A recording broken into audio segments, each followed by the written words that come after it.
कलयुग में मोक्ष का मार्ग क्या है? कलयुग केवल नाव अधारा सुमिरि सुमिरि नर उतर ही पारा। कि कलयुग में केवल नाम सुमिरन करिए, इसी से मोक्ष हो जाएंगे। भगवान कृष्ण, भगवान राम ये अवतार है और ये अलग अलग युग में हुए। इन युगों के बनने से पहले सृष्टि जब बनी तो परमात्मा का नाम क्या था? मैं कौन हूँ? अपने आप को कैसे जानना चाहिए? अपने जीवन का जो उद्देश्य है, पर्पस है, उसको कैसे पहचाना चाहिए? आए कहाँ से और जाना हमें कहाँ। हम कौन हैं, कहाँ से आए हैं, क्यों आए और किसने भेजा है। यहाँ से भक्ति शुरू होती है कि जब समझ में आ जाए कि भाई यहाँ से जाना है तो खोजो कि कहाँ जाना है, हमारा पर्पस क्या है, हम कौन हैं। और इसी को खोज लेना ज्ञान है। जिस दिन जान गए कि हम कौन हैं तो मिल गया ना ज्ञान। संसार का दुख अज्ञानता है।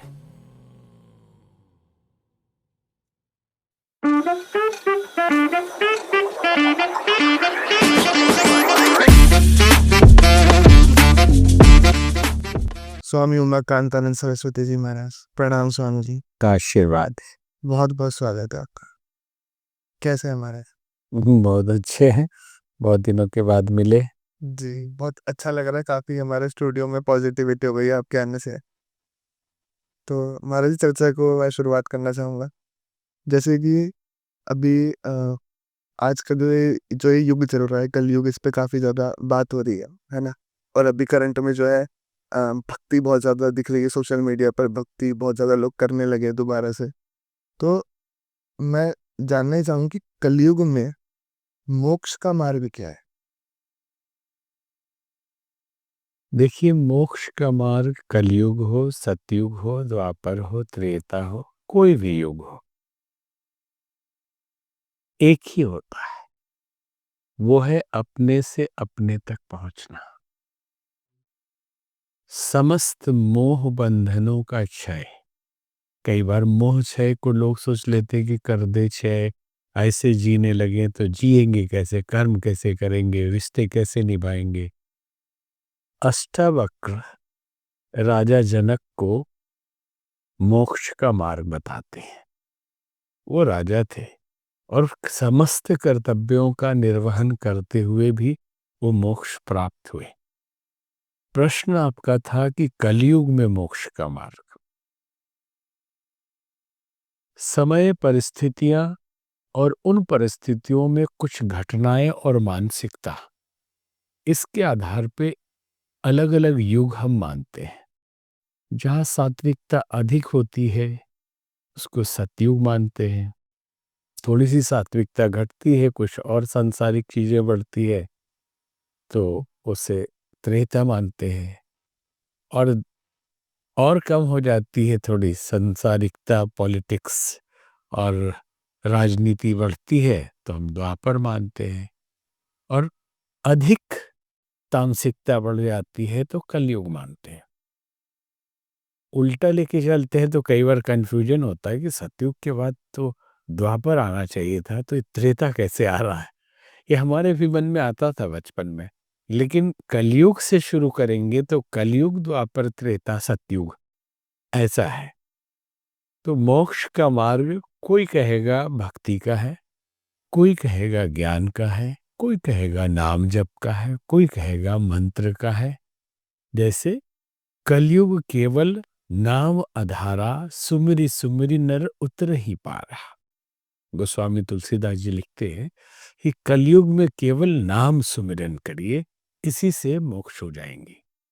एक और बात कहा गया यहीं पे कि नहीं कली कर्म न भक्ति विवेकु, राम नाम अवलंबन एकु। अब इस दो चौपाई को बहुत अच्छे से समझिए कि कलयुग में केवल नाम से ही मोक्ष मिलता है और अगली चौपाई कहती है कि राम नाम से मिलता है। तो बड़ा भारी असमंजस और कंफ्यूजन होने वाला है। क्योंकि आज अगर सोशल मीडिया देखेंगे तो जितने गुरु हैं, जितने संत हैं, प्राचीन काल में ऐसा नहीं होता था।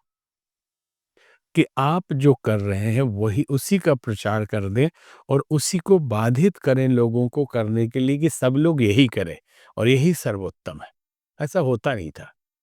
लोग अपने-अपने गुरुओं के पास जाते थे, उनसे दीक्षा लेते थे, उनके मार्गदर्शन में रहते थे। जिस मत पंथ के वो होते थे, उसका ज्ञान उनको मिलता था और उसी मार्ग से उनको मुक्ति मिलती थी।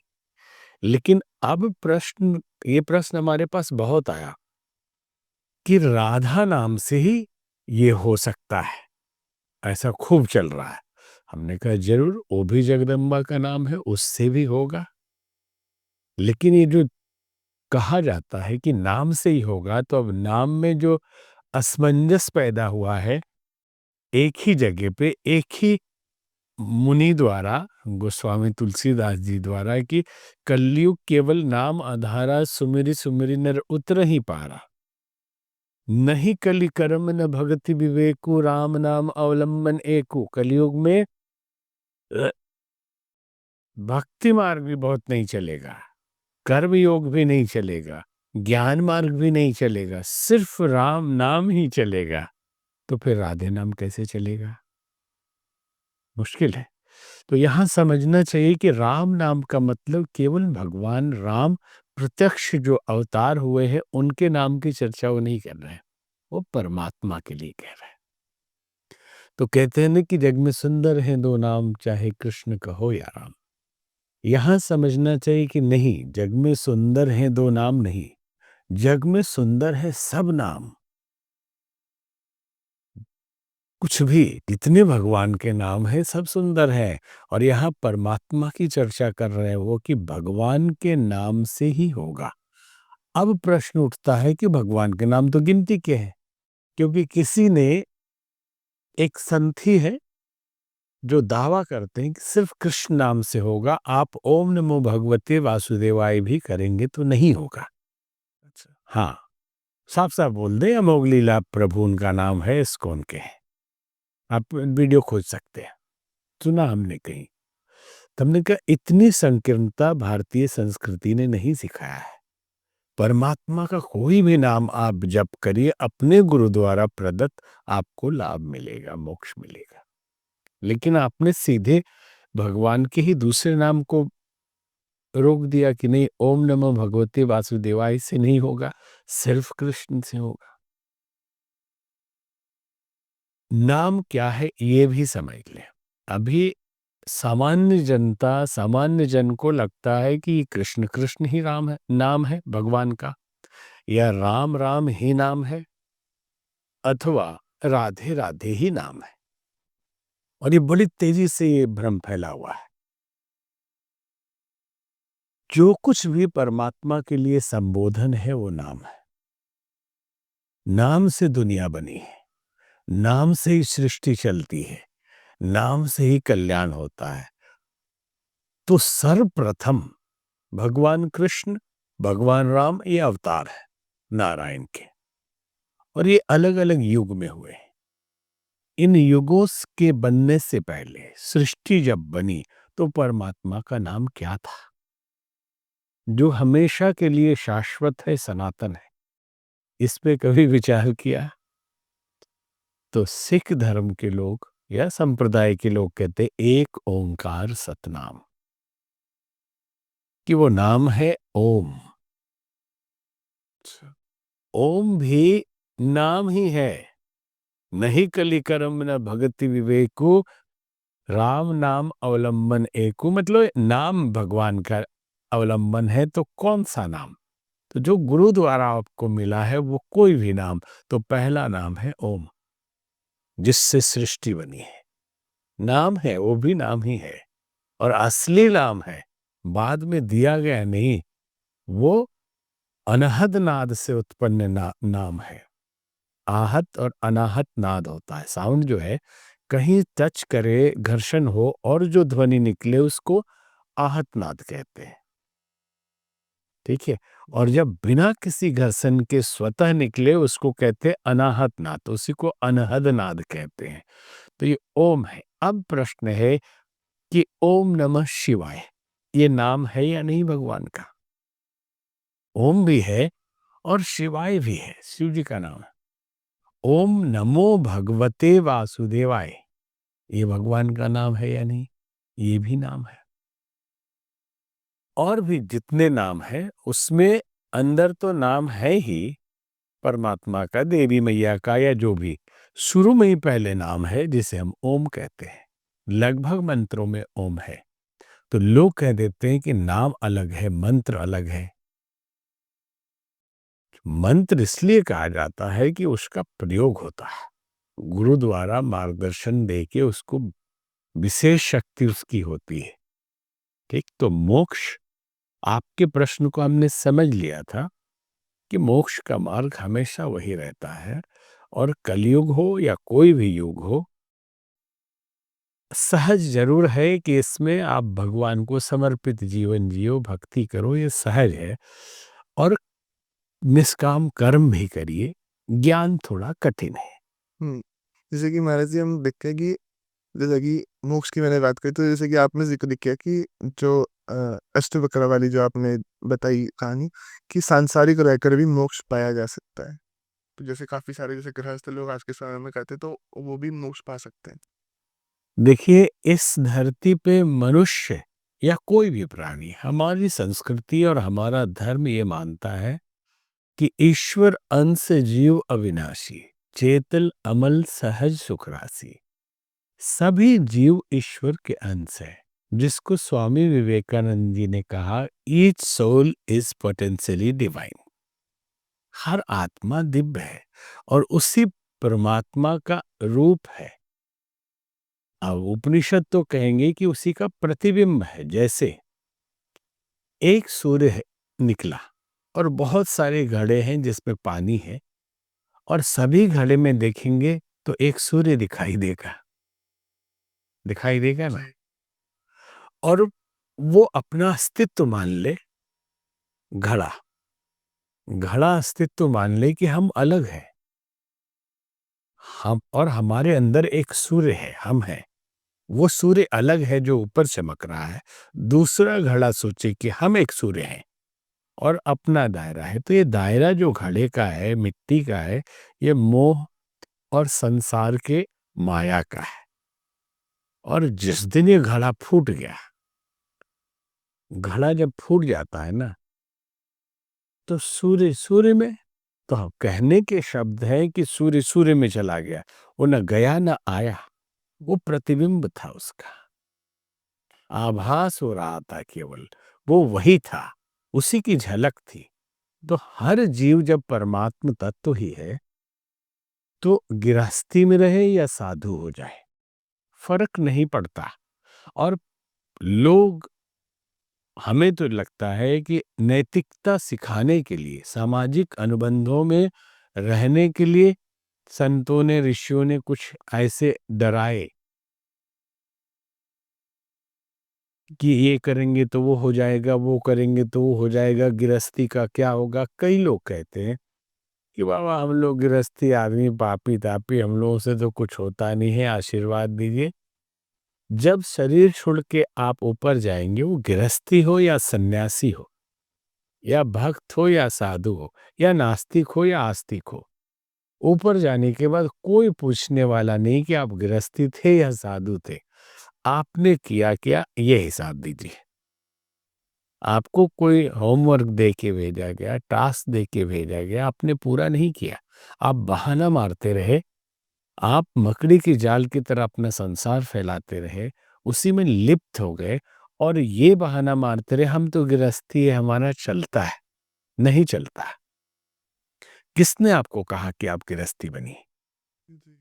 भाई, कोई परमात्मा आए थे आपको उपदेश देने कि आप गृहस्थी बनिए, साधु न बनिए? आपको किसने कहा कि भजन न करिए, आप संसार में पूरे लिप्त हो जाइए? और जो गृहस्थी है, तो गृहस्थ हो के भी क्या संत नहीं होते? अनेकों उदाहरण हैं। संत तुकाराम से लेके जलाराम तक, ये सब गृहस्थी है। रामकृष्ण परमहंस से लेके हमारे प्राचीन ऋषियों की परंपरा में सब गृहस्थी है। इनको अष्टावक्र और सुखदेव मुनि और गुरु दत्तात्रेय को छोड़ के अगर लगभग देखेंगे आप, वशिष्ठ मुनि पराशर से लेके भरद्वाज तक सब गृहस्थी है। तो ये प्रमाण है ना कि गृहस्थी को मोक्ष मिलता है और परमात्मा प्राप्ति होती है। जी, मैंने कहीं न कहीं जैसे आपने वो घड़े का एग्ज़ाम्पल देके समझाया बहुत अच्छी तरीके से कि हर इंसान के अंदर कहीं न कहीं वो एक घमंड आ जाता है कि मेरे अंदर ये चीज़ें हैं। नहीं, हम समझिए, घमंड आना चाहिए सेल्फ का, लेकिन किसका? कि हम ईश्वर के अंश हैं। फिर व्यवहार उसी हिसाब से होना चाहिए कि हम साक्षी, दृष्टा और विटनेस की तरह जीना सीखें कि जो हो रहा है, घटनाएं घट रही है, ये हो रही है घटनाएं, हम कर नहीं रहे, परमात्मा कर रहा है। तो फिर आसक्ति नहीं होंगी। ये स्वाभिमान होना चाहिए, ये आत्मबोध होना चाहिए। बंधन है, मोह है, आसक्ति है माया का, उसका ईगो जो है ना कि हम पैसे वाले हैं, हम सुंदर हैं, हम बहुत बड़े भक्त हैं, हम बहुत बड़े ज्ञानी हैं, हम बहुत प्रसिद्ध हैं, सोशल मीडिया पे हमारे बिलियन बिलियन फॉलोवर हैं, हम 10,000 करोड़ की कंपनी है या 50,000 करोड़ की कंपनी है। तो लोग कहते हैं कि फलाने ने तो पूरा हरिद्वार का जमीन ही खरीद लिया। जी, हाँ, कि कितना पैसा है, तो उससे वो बहुत बड़े ऋषि मुनि हो गए। कोई भी अंबानी भी खरीदते हैं, टाटा बिरला भी खरीदते हैं, और टाटा बिरला या अंबानी या कोई भी आर्थिक रूप से मजबूत व्यक्ति के लिए हम कहते हैं, वो भी तो मोह में ही जी रहा है। वो कितना भी कर ले, तो खाएगा तो एक मुट्ठी अनाज ही ना, और सोएगा तो 6 फीट पे ही, और जिएगा 80 से 100 साल के बीच में या 60 साल तक ही। वो चाहे कोई भी दुनिया का आ जाए यहाँ पे, और जब मरेगा तो शमशान में राख ही बनना है। तो इस बात को अष्टावक्र की बात हम जो करें, ये जितनी बाहरी चीजें हैं ये नाशवान है, हम नाशवान नहीं है, इसका बोध होना चाहिए। क्योंकि बिल्कुल, बिल्कुल, बिल्कुल। एक चीज़ जो दिमाग में आती है महाराज जी की, मैं कौन हूँ? अपने आप को कैसे जानना चाहिए? अपने जीवन का जो उद्देश्य है, पर्पस है, उसको कैसे पहचाना जाए? देखिए, पहली बात तो बहुत आसान नहीं है, ज्ञान मार्ग का मूल यही है, और आध्यात्म और धर्म की शुरुआत यहीं से होती है। आप धार्मिक हो गए, पूजा पाठ करने लगे, मंदिर जाने लगे, तिलक छापा लगाने लगे, भजन कीर्तन गाने लगे, जागरण करने लगे, कुछ नहीं। धर्म शुरू ही होता है अध्यात्म यहीं से कि आए कहाँ से और जाना हमें कहाँ। मन में यही विचार लो, बस हो गया भजन। हम कौन हैं, कहाँ से आए हैं, क्यों आए हैं, यहाँ किस लिए आए, पर्पस क्या है, और किसने भेजा है, ड्यूटी क्या है। तो कई लोग कहेंगे जरूरत क्या है, सब फालतूगिरी की बात सोचने में, टेंशन में आप आएंगे। जरूरत है, जब आप शाश्वत होता ये जीवन, एक बार शरीर मिल गया तो ये कभी नहीं मरता। हर आदमी मरने वाला है यहाँ, कितना भी खुश रहे, दुखी रहे, वैभव बटोरे, लिप्त रहे, बिल्डिंग बनाता जाए, वैभव बटोरता जाए, ईगो इकट्ठा करता रहे, लेकिन कोई रुकने वाला नहीं। इसलिए संत कबीर कहते थे, साधो ये मुर्दों का गांव, ये मुर्दों का गांव है। राजा मरी है, रंक मरी है सब लोग, साधो ये मुर्दों का गांव। ये जो लोग है, कोई 4 साल बाद का मुर्दा है, कोई 50 साल बाद मुर्दा होने वाला है, ये सब मुर्दे ही है। लाखों लाख वर्ष से पृथ्वी और ब्रह्मांड है, न जाने कितने आए और कितने गए। कहते हैं कि अब न वो हलाकू है और न उसके साथी हैं, जंगजू पौरुष और न उसके हाथी हैं। कल जो तन के चलता था अपनी शान शौकत में, सम्मा तक नहीं जलती आज उसके दुर्वत में। अदना हो या आला हो, सबको एक दिन जाना है, मुफलिस हो तवंगर का कब्र ही ठिकाना है। क्या भरोसा जिंदगी का, साथ देती नहीं है किसी का, सांस रुक जाए चलते चलते, दम निकल जाए रोशनी का, क्या भरोसा जिंदगी का। तो आपने जो पूछा था पर्पस, कि हम कौन है, यहीं से भारतीय दर्शन शुरू होता है। बाहर के लोग, पश्चिमी दार्शनिक जितने भी हुए हैं, ये सोच सोच के तब दार्शनिक बनते हैं। और जब समझ लिया कि तो संसार नाशवान है, शरीर भी नाशवान है, ये सब माया है, तो उसमें से 80-90% दार्शनिकों ने, फिलोसफर्स ने आत्महत्या कर ली। हाँ, कि अब करें क्या जब सब नाशवान है और कोई यहाँ अपना नहीं है, कुछ भी अपना नहीं, सब चले जाने वाला है, ये शरीर भी जाने वाला अपना नहीं है, तो जी के करेंगे क्या, किससे प्रेम कर रहे हैं हम। लेकिन यही वे फर्क है भारतीय संस्कृति में कि ये अवस्था आ जाए तो इसको वैराग्य कहते हैं। और यहाँ से संन्यास शुरू होता है, यहाँ से भक्ति शुरू होती है कि जब समझ में आ जाए कि भाई यहाँ से जाना है तो खोजो कि कहाँ जाना है, हमारा पर्पस क्या है, हम कौन है, और इसी को खोज लेना ज्ञान है। जिस दिन जान गए कि हम कौन हैं, तो मिल गया ना ज्ञान, सब भ्रम मिट जाएगा। संसार का दुख अज्ञानता है और आनंद, सुख शब्द बहुत छोटा है, जो आनंद है, इसलिए ईश्वर के लिए कहा गया सच्चित आनंद। जो आनंद है वो ज्ञान है, अज्ञानता दुख का कारण है यहाँ। इसलिए भगवान बुद्ध ने भी कहा कि संसार दुख है, दुख से बचने का उपाय है, 4 आर्य सत्य बताए थे। तो ये कोई शब्द में महात्मा बोल दे कि जीवन का उद्देश्य ये है, आप जान लीजिए आज से, शब्द में बोलने का चीज नहीं। नहीं, आत्मज्ञान जीवन का उद्देश्य, अच्छी बात है भाई, आप आत्मा है ये समझ लीजिए, यही है आपका, और आपको सेवा करना चाहिए, यही पर्पस है आपको जीवन का। नहीं, अच्छी बात है, सेवा करना चाहिए, धर्म करना चाहिए, कर्तव्यों का पालन करना चाहिए, दूसरों की मदद करनी चाहिए, श्रेष्ठ विचार रखना चाहिए, ये सब अच्छी बात है। लेकिन हर व्यक्ति के लिए सांसारिक दृष्टि से उद्देश्य अलग अलग हो जाएगा। जब तक आत्मबोध नहीं होता है, वो अपने को शरीर मान रहा है। अब जब शरीर मान रहा है तो उसकी जो आइडेंटिटी है, उसकी जो पहचान है, वो शरीर के इर्द गिर्द होगी। तो वो उसी के इर्द गिर्द अपनी पहचान बढ़ाने की कोशिश करेगा।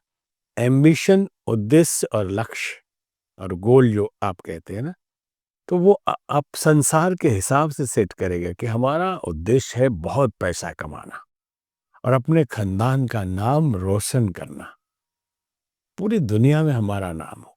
हमारा उद्देश्य है कि एक हॉस्पिटल बनाना, हमारा उद्देश्य है कि एक गुरुकुल चलाना, हमारा उद्देश्य है कि रोगियों की सेवा करना।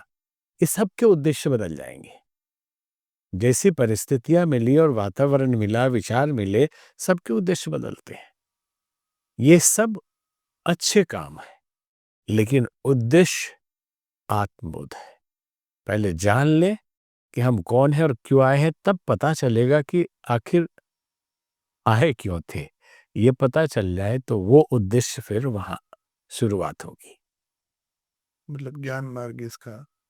नहीं, ज्ञान मार्ग हम बोल देते हैं, ज्ञान, हाँ, ज्ञान मार्ग एक रास्ता है, मंजिल ज्ञान है।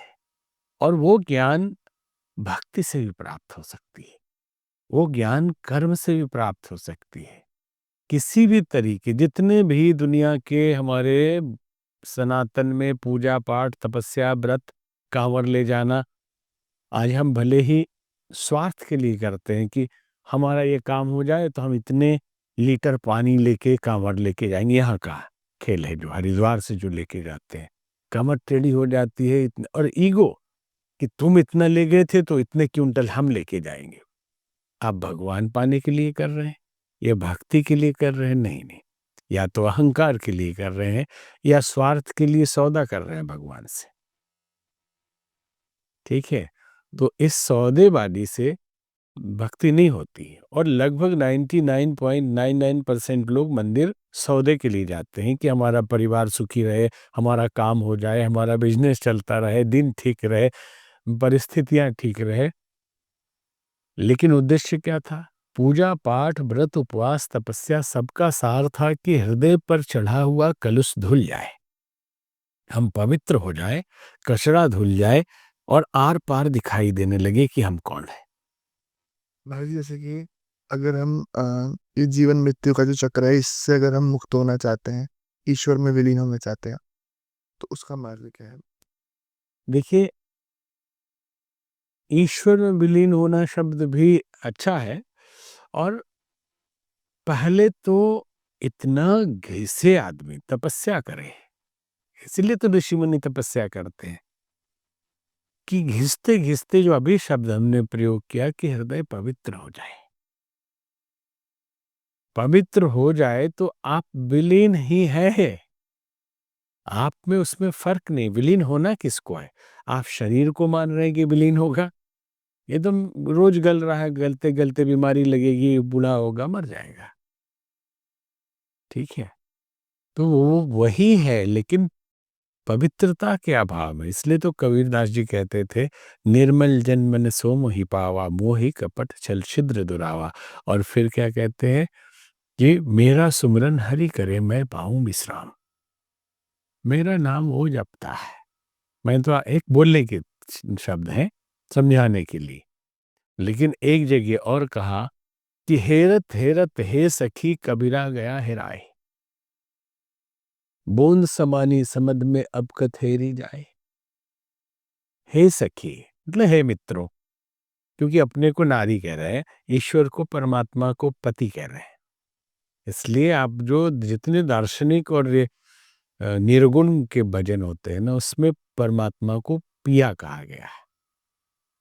ठीक है, इसलिए सूफी पे भी इसका असर रहा कि हम उनकी प्रेमिका हैं, वो हमारा प्रेमी है। तो इसलिए कहते हैं, घूंघट के पट खोल तो है पिया मिलेंगे। ये घूंघट क्या है? हमारे विकार है, हमारी गंदगी है, हमारी आसक्ति है, हमारी जेलसी, घृणा, द्वेष, संकीर्णता, यही घूंघट है जो परमात्मा को देखने नहीं दे रहा है। और जिस दिन ये हम खोल देते हैं तो खुलेगा कैसे? जो प्रश्न था आपका, करें क्या? व्रत, उपवास, तप, जो गुरु आपको मार्गदर्शन करते हैं, मंत्र का जप, नाम का जप, जो भी कहिए, ये इसी के लिए कि पट खुल जाए। पट खुल जाए। एक कहानी आपको बताएं कि 3 व्यक्ति एक दरवाजे के सामने खड़े थे और तीनों चश्मा पहने हुए थे, और तीनों ने आपस में चर्चा शुरू की कि अभी धक्का मारूंगा। एक कहता है तो दरवाजा खुल जाएगा, दूसरा कहता है अरे इतना तो अभ्यास है कि स्विच का बटन दबा दूंगा, घंटी बज जाएगी। एक बोला अरे चिल्लाऊंगा, कोई ना कोई आके खोल देगा। तो एक संत उधर से जा रहे थे, तो संत ने पूछा कि आप लोग अंधे हैं? तो बोले आपको कैसे पता चला? हम लोग तो चश्मा पहने हुए। तो संत ने कहा जिस दरवाजे को खोलने की कोशिश कर रहे हैं आप लोग, वो खुला हुआ है। दरवाजा बंद ही कब था? आप अंधे हैं, दिखाई नहीं दे रहा कि दरवाजा खुला है। तो तपस्या, साधना, उपासना, व्रत, धर्म का अर्थ है आंख का इलाज करवाना। दृष्टि मिल जाए, दिखाई पड़ने लगे कि कहीं जाना नहीं, दरवाजा खुला हुआ है, बस घर अपना ही है। तो हेरत हेरत हे सखी, कबीरा गया हेराए। हेरने का अर्थ होता है ढूंढना। हिंदी में ढूंढने को हेरना कहते हैं। जैसे एक जुआ होता था ना सिर में पहले, तो उसको भी ढील कहते हैं, भोजपुरी या ऐसे अवधि में ढील। तो उसको पकड़ने को, ढूंढने को कहते थे कि ढील हेर रहे हैं। ठीक है, मतलब ढूंढ रहे हैं। और कुछ खो गया तो कहते थे कि हेरा गया। ठीक है, तो हेरत हेरत दोनों अर्थ है हेराने का, कि ढूंढते ढूंढते, हेरत हेरत हे सखी, कबीरा गया हेराए। कि मैं ढूंढने चला था ईश्वर को और मैं ही खो गया। मैं बचा ही नहीं मेरा। तो क्या हो गया? तो बोले ऐसा ही हुआ जैसे एक बूंद जा रही थी समुद्र ढूंढने। कोई गुरु उनको मिला और गुरु ने कहा कि तुम जो हो, तुम्हारे अंदर जो तत्व है H2O, समुद्र भी वही है, तो तुम्हारा रूप वही उसी का है, तो अपने मूल स्रोत में पहुंच जाओ। तो बूंद ने बहुत कोशिश की, कई बार गिरी, मिट्टी में मिल गई, फिर चलने लगी। तो आखिरी में जब समुद्र के पास पहुंची, समुद्र में मिल गई। तो पूछा गुरु ने कि बूंद क्या हाल है, कैसा समुद्र दिखा? शुरू में तो डर गई वो विराट समुद्र देख के, लेकिन गुरु ने कहा अंदर जाओ, इसी में समाओ। तो समा गई। पूछा कि अब कैसा? तो बोले कौन बूंद, मैं तो समुद्र हूं। तो कबीरदास जी कहते हैं कि मैं वैसे ही परमात्मय हो गया, खो गया, जैसे एक बूंद समुद्र में समा के समुद्र हो जाती है। ठीक है। तो जितने भी साधन हैं, ये सब इसी के लिए है। जैसे आपने पूछा कि कुछ करें मुक्ति के लिए या जीवन चक्र बार बार ना हो इसके लिए, अब एक उपाय हम बता दें, ये उचित नहीं है। गुरु से मार्गदर्शन लें। सरल तो इतना कहेंगे जरूर कि प्राचीन काल से हमारे ऋषियों ने गायत्री मंत्र की महिमा बताई है। ये ऐसा ऑटोमेटिक सूत्र है जिसको बहुत दबाया गया, लोगों से छुपाया गया। फिर बाद में महर्षि दयानंद सरस्वती आए, आर्य समाज का गठन किया और इस मंत्र को फिर से फैलाया। तब भी जो पोंगापंथी लोग हैं, इन्होंने क्या कर दिया कि आर्य समाज सनातन से अलग है, ऐसा मान लिया। अरे सांख्य है, वैशेषिक है, दर्शन है, बहुत दर्शन है जो ईश्वर के अस्तित्व को सीधे सीधे नहीं मानते। तो फिर तो सनातन के दर्शन नहीं हुए। लेकिन है तो आर्य समाज मूर्ति को नहीं मानता, अवतार को नहीं मानता, वेद को मानता है, ज्ञान मार्ग को मानता है, यज्ञ की विधि को मानता है। तो वो एक विचारधारा है, गायत्री मंत्र को मानता है। तो क्या वो सनातन से बाहर है? ऐसा मान लिया कि वो अलग है, कि हम सनातनी अलग है, मूर्ति पूजा करने वाले वो अलग है। फिर वेद मूर्ति तपोनिष्ठ पंडित श्री राम शर्मा आचार्य आए, उन्होंने गायत्री परिवार की स्थापना की। तो मिक्स कर दिया कि अब आप ऐसे अलग कर रहे हैं, तो मूर्ति भी पूजते हैं हम, तो लोग गायत्री माता की मूर्ति बना देते हैं। आप शंकर भगवान भी पूजो, राम जी को भी पूजो, सब देवी देवता पूजो, फिर भी गायत्री मंत्र करो। ठीक है। और इसकी महिमा बहुत अपार है, इस पे बहुत वीडियो गए हैं और ये पूरा सब्जेक्ट कई दिन बोलने वाला है। तो इतना समझें कि ये बहुत पवित्र, शक्तिशाली और बहुत वैज्ञानिक तरीके से बना हुआ मंत्र है। बना हुआ हम इसलिए बोल रहे हैं कि निश्चित ही ऋषियों ने अक्षरों का सामंजस्य करके उसकी वाइब्रेशन और तरंगों को देखा होगा कि इससे कैसे चक्र जगते हैं, कैसे उपत्तिका ग्रंथियां खुलती है, कैसे ब्रह्मांड से हम मनचाही चीजें पाते हैं। और साइंटिफिक एकदम वैज्ञानिक तरीके से शब्द विज्ञान पे प्रयोग है 24 अक्षर का। ठीक है। तो इसको करें।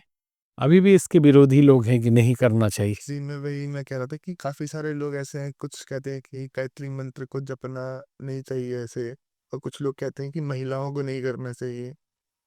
जैसे इस्कॉन वालों का कहना है कि नहीं करना चाहिए। तो हमने भागवतम जो प्रभुपाद जी का लिखा हुआ है उसमें देखा, उन्होंने लिखा कि हायर स्टेज ऑफ साधना गायत्री मंत्र है। अच्छा। हाँ। तो हमने प्रश्न किया क्यों नहीं करना चाहिए? बोले ये हायर स्टेज है इसलिए नहीं करना चाहिए। अरे तो हम लोअर स्टेज में क्यों रहे? क्यों नहीं का प्रश्न का जवाब उचित अभी तक मिला नहीं। ठीक है। सही। और ये पवित्र मंत्र है तो शक्तिशाली मंत्र है इसलिए नहीं करना चाहिए, तो ऐसे नहीं वैसे नहीं। ये सीधे सीधे कहें कि मुगल काल में समाज को बांटने के लिए किया गया। आधी जनसंख्या नारी है तो नारी न करे, अगर सुन भी ले तो शीशा कान में पिघला के डाल दीजिए, जीव काट लीजिए, और ये किया गया। आज हम इतने दिन गुजर जाने के बाद इतिहास के उस काले तथ्य को नहीं जानते। अगर इतिहास पढ़ना शुरू करें, अभी तो हम एआई और इसी के चक्कर में सोशल मीडिया में इतिहास में घुसे तो सही ठीक से, बीच के काल के तो इतिहास भी बिगाड़ा गया वामपंथियों द्वारा और मार्क्सिस्ट और इन लोगों के द्वारा। मनमौजी इतिहास लिखा गया ताकि यहाँ के सनातन और भारतीय संस्कृति को नीचा दिखाया जा सके। ठीक है, अब पीछे के इतिहास में देखते हैं कि वेद न महिला बोल सकती है न महिला सुन सकती है, वैदिक मंत्र। तो भाई वेद के ऋचाओं का निर्माण महिला कर सकती है। अपाला भोसा लोपामुद्रा मैत्रेयी गार्गी इन लोगों ने ये रचना की है, और वो अपना लिखा हुआ बोल भी नहीं सकती, सुन भी नहीं सकती। तो वैदिक मंत्र नहीं सुन सकती, तो विवाह में जो आप भद्रम करने भी पड़ते हैं, तो लड़की भी सुन रही है। लड़की को हटाइए वहां से। विवाह में जो आप स्वस्ति न इंद्रो पढ़ते हैं, तो लड़की सुन रही है। तो खुद ही विरोधाभासी बात। और जो संत, हम उन संतों का दोष नहीं दे रहे हैं, एकदम दावा करते हैं कि पुराण में लिखा है, तो इस बात पे भी ध्यान दें कि पुराण में मिलावट किया गया है। तो हम मिलावट वाले को मानेंगे या अपना कुछ तर्क भी लगाएंगे? तर्क बुद्धि से विवेक से निर्णय लें कि कोई मिला दिया हमारे अंदर कुछ शास्त्रों में और हम आंख बंद करके पकड़े हुए हैं। इसका प्रमाण हम आपको दे रहे हैं। ये शब्द क्यों बोला हमने? 2019 के महाकुंभ, अर्ध कुंभ था प्रयागराज में। सुदर्शन टीवी का एक पत्रकार हमारे पास आया, बोला गुरुजी आप सारे पुराणों को सत्य मानते हैं? हमने कहा एकदम सत्य मानते हैं, अक्षरशः। तो बोले कुछ मिलावट है। तो हमने कहा ये भी मानते हैं मिलावट है? बोले इतना भयंकर मिलावट, और इसको अक्षरशः कैसे सत्य मान लेंगे हम लोग? हमने कहा दिखाइए। लेके आए भविष्य पुराण। भविष्य पुराण के आप लोग जो भी सुन रहे हैं देख लीजिएगा, आप गीता प्रेस का या किसी का भी भविष्य पुराण उठा के आखिरी चैप्टर में आपको मिलेगा कि लिखा है कि इसमें जीसस नाम के अवतार आएंगे जो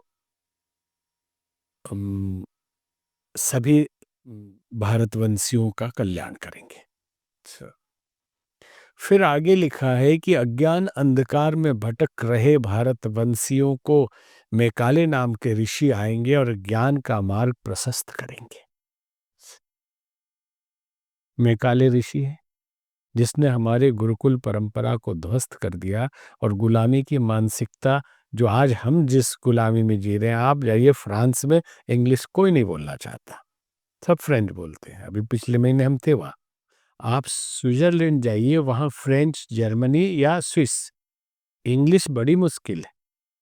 या एस्टोनिया में थे हम, या फिनलैंड में थे अभी, वहाँ भी वही हाल है। कोई कोई इंग्लिश बोले, वो लोकल लोग नहीं बोलना चाहते, उनको अपने भाषा पे गर्व है। हमारे यहाँ के आदमी, आपका किससे बात किया हमने, तो नहीं अभी हयात होटल की बात है कि कुछ मीटिंग थी, तो लोगों ने जिद किया गुरुजी 10 मिनट के लिए आप हयात होटल दिल्ली में, तो यहीं पे हम लोग हैं, यहीं बैठ के चर्चा कर लेते। चले गए। वो जो लड़की आई पूरा इंग्लिश में पूछा, ठीक है, इनको भी इंग्लिश में जवाब देना पड़ा। हमने कहा लगा दूसरे देश में आ गए हम लोग। ठीक है, भाषा बहुत अच्छी चीज है, आनी चाहिए। आप संबंध बनाए रखने के लिए, कम्युनिकेशन के लिए बहुत अच्छा है। लेकिन यहाँ हिंदुस्तान में अंग्रेज आ जाए तो आप अंग्रेजी में पूछिए। आप भारत का आदमी, आप देख रहे ठेठ देहाती आदमी आया है यहाँ, और आप उसको चाय पूछना है कि क्या लेंगे कॉफी, आप इंग्लिश में पूछ रही हो। तो हंसी आई कि हम सच में गुलाम हैं। तो मिलावट बहुत हुआ है। अब मिलावट वाले पुराणों पे विश्वास करें या अपनी बुद्धि भी लगाएं। लाखों लाख महिलाएं गायत्री परिवार में गायत्री मंत्र जप रही हैं, और उनका कल्याण हो रहा है और हुआ। हजारों में तो हमारे शिष्य हैं महिलाएं जो करती हैं, और लाभ सबको मिल रहा है। तो विरोध करने वाले करते रहे।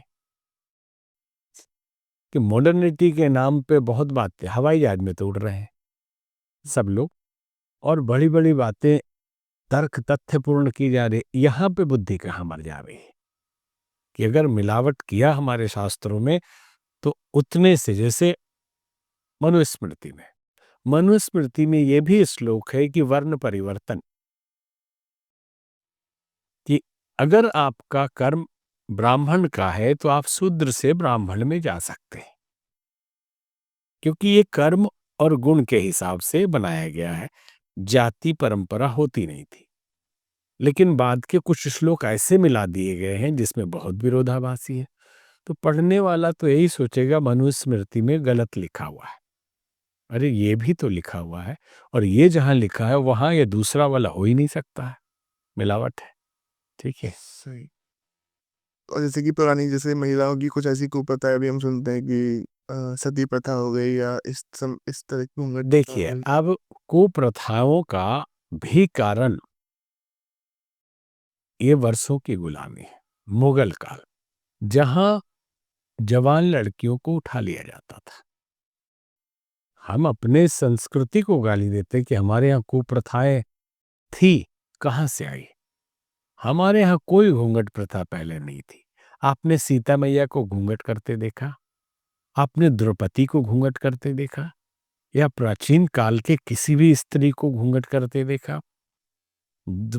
रानी दुर्गावती और इन लोगों को आपने घूंघट करते देखा? अहिल्याबाई को घूंघट करते देखा? झांसी की रानी तक भी घूंघट नहीं करती थी। ठीक है। जब उठा लेते थे मुगल लोग, तो उस काल में मजबूरी में बचपन में शादी की जाने लगी। तो आज कहते कि बचपन में शादी हो जाती थी, गलत था, बाल विवाह था। शादी करके विदा नहीं करते थे। अच्छा। शादी हो गई तो ये हो गया कि नहीं नहीं, ये शादीशुदा है इसलिए उसको नहीं उठाएंगे, कुंवारी कन्याओं को उठाएंगे। तो छोटे में शादी कर देते थे। जब वो बड़ी हो जाती थी, 16, 18, 17 जो भी उस समय का रहा होगा, फिर वो गवना होता था। फिर से शादी की तरह पूरा प्रोसेस होता था कि वो लोग आते थे, उतना भीड़ भाड़ बारात लेके फिर लेके जाते थे। ठीक है। और उनसे बचने के लिए कि चेहरा दिख न जाए कि कैसी है, ढकना पड़ता था। और अधिकतर परंपराएं घूंघट की राजस्थान साइड में रही है। तो क्यों रही है?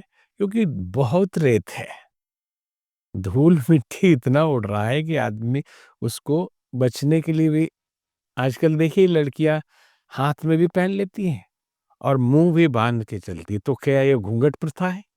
आप स्कूटी में देखिए लड़कियों को पूरा एकदम जैसे डॉन की तरह, या मुंह बांध के पूरी तरह चल रही है, धूल मिट्टी से बचने के लिए, प्रदूषण से बचने के लिए।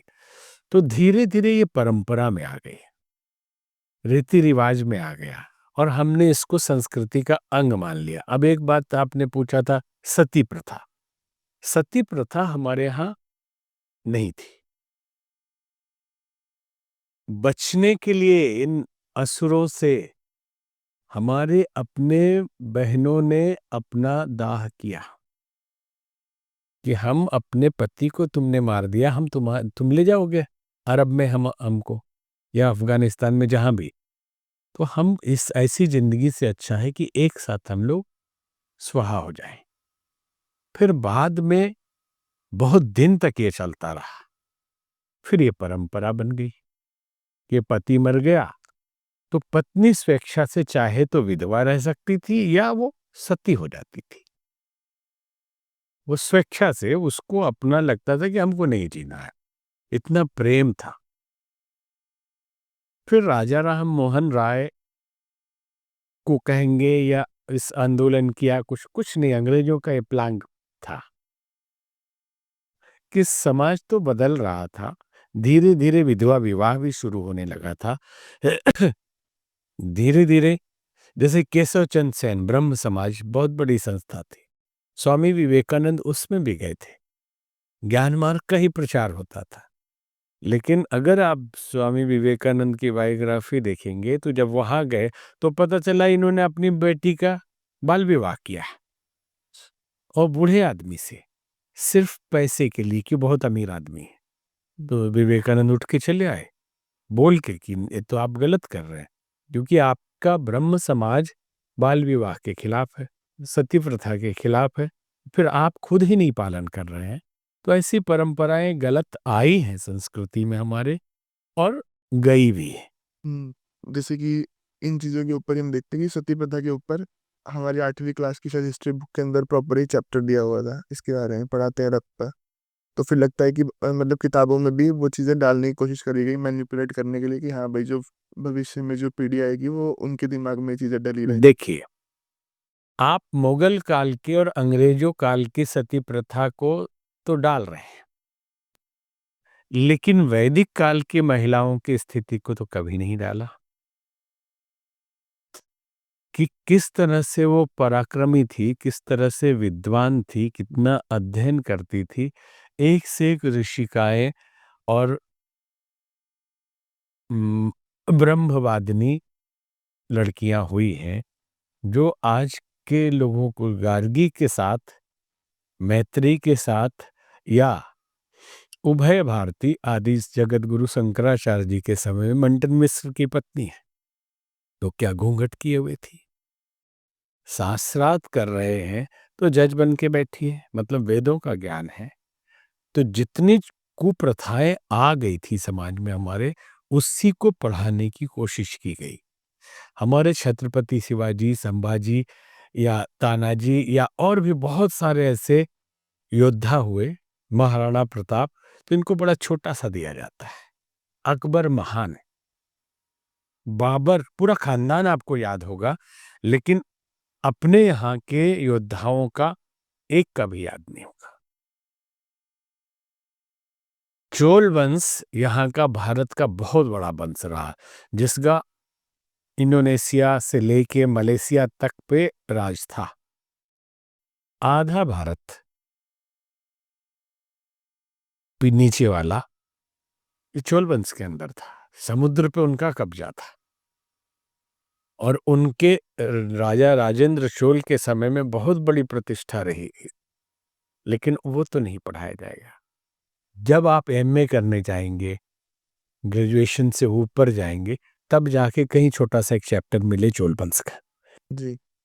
तो हमारे जैसे कि हमने काफ़ी सारी बात करी कि खुद को जानने के लिए और इन सब चीज़ों के ऊपर, लाइफ के पर्पस के ऊपर, जैसे हमने साधु के ऊपर भी बात करी, साधुओं की जो परंपरा है। तो एक साधु के जीवन का पर्पस क्या होता है? देखिए, साधु हो या गृहस्थी हो, पर्पस एक ही होता है। साधु जानता है कि हमको ये ढूंढना है, गृहस्थी नहीं जानता। जो जान गया कि पर्पस ढूंढना है, वो बन गया साधु। और जो जाना ही नहीं कि पर्पस क्या होता, ढूंढना क्या है, तो लिप्त है। बस इतना ही फर्क है। जैसे कुछ तीर्थ स्थान जैसे हम देखते हैं, हरिद्वार हो गया, काशी हो गया या उज्जैन हो गया।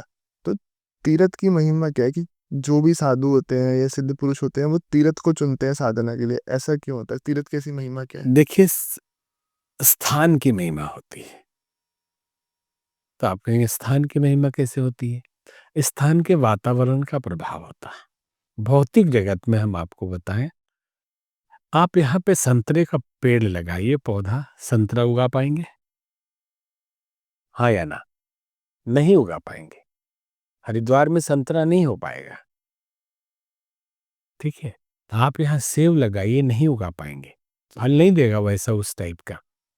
नागपुर में संतरा लगाइए, आपको खेती जंगल मिलेगी संतरा संतरा की। वातावरण वैसा है, तापमान वैसा है, उसके अनुकूल है।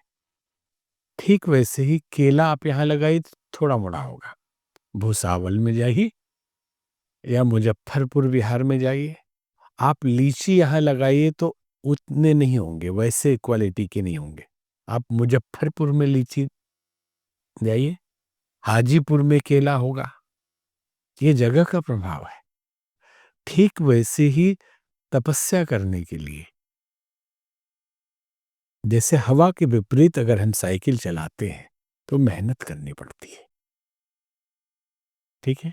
और हवा के तरफ साइकिल चलाना हो तो पैडल भी नहीं मारना है, चल। ठीक वैसे ही वातावरण का प्रभाव है। जहां विपरीत परिस्थितियां हैं, वातावरण तामसिक है या दूसरे तरह का है, वहाँ अगर साधना करने जाएंगे तो बहुत मेहनत करनी पड़ेगी।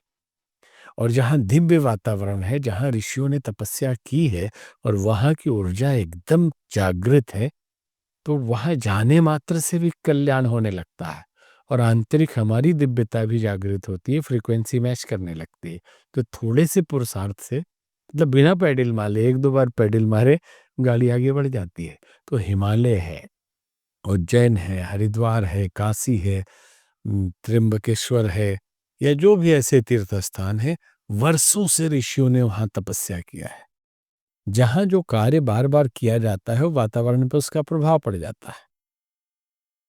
ठीक है, इसलिए घर में भी कहा जाता है कि पूजा का, स्वामी विवेकानंद कहते थे, पूजा का एक कमरा अलग से रखिए और डिप्रेशन टेंशन की स्थिति में उस कमरे में मत जाइए, और दूसरे दूसरी तरह की मानसिकता वालों को उस कमरे में मत घुसने दीजिए। जब आप तकलीफ में आए तो जाइए, वहां जाने से शांति मिलेगी, क्योंकि वहां का वातावरण है। इसलिए कहते थे कि पहले कि रोना भी है तो बेडरूम में मत रोइए, नहीं तो आप बेडरूम में जब जाएंगे तो रोना आएगा, क्योंकि वातावरण बन गया है।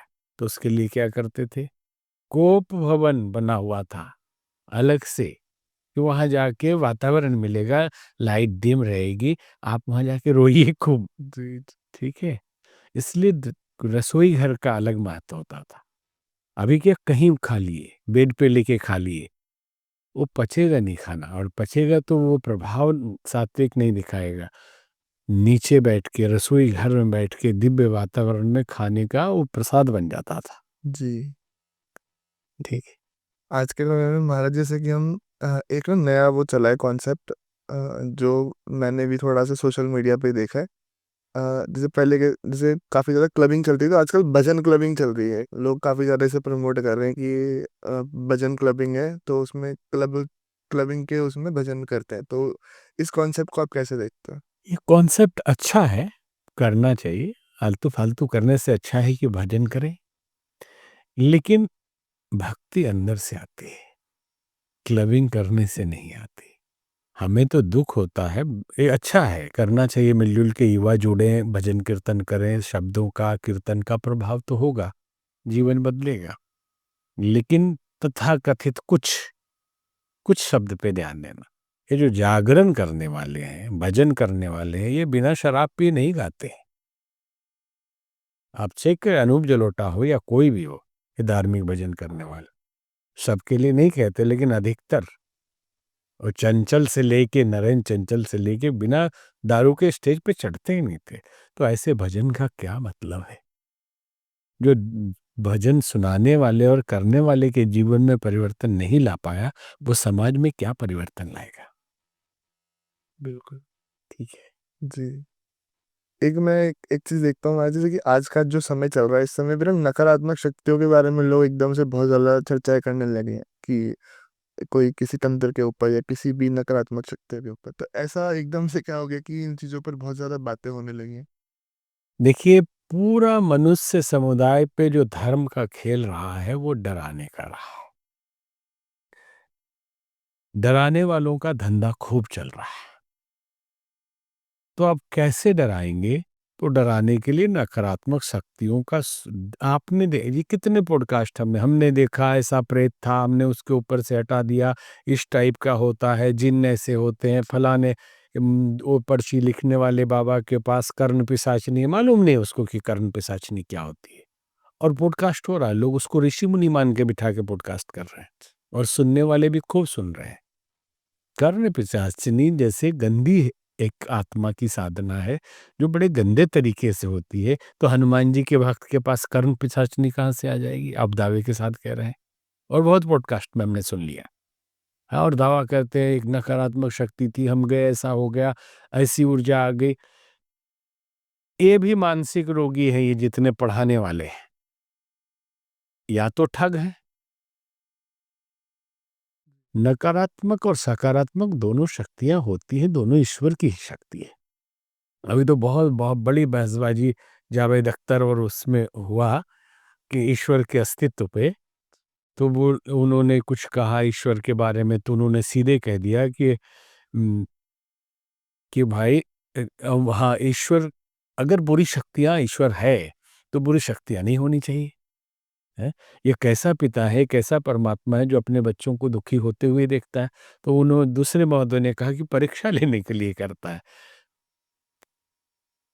तो कुल मिला के उनका बहस जो भी था, अभी पूरा बोलने का उस पे भी नहीं है टाइम हम लोगों के पास, लेकिन फिर भी हम संकेत करते हैं कि जिसको डार्क एनर्जी आप कहते हैं, इसकी जरूरत होती है।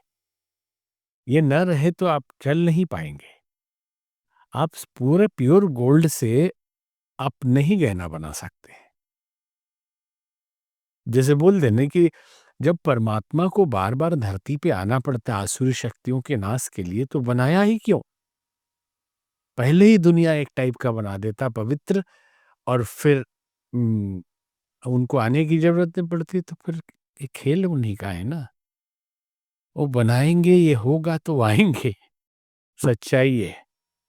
और सांकेतिक इसमें बहुत कुछ है कि जैसे आप समझ लें ब्रह्मा विष्णु महेश। तो ब्रह्मा विष्णु महेश साकार भी है, निराकार भी है, और ये एनर्जी का स्वरूप भी है। हम मानते हैं कि process of creation is Brahma. वो एक प्रक्रिया का नाम ब्रह्मा है। जब ये क्रिएशन शुरू होता है तो जो हो रहा है, घटनाएं घट रही है, वो ब्रह्मा है। और जब process of continuation of this universe is Vishnu, जब ये पालन हो रहा है, जिसका पालन हारा है, मतलब चल रहा है सिस्टम से, वो विष्णु है। फिर जब ये प्रोसेस होता है डिस्ट्रॉय होने का, मतलब फिर से डिस्ट्रॉय मतलब खत्म नहीं हो जाता।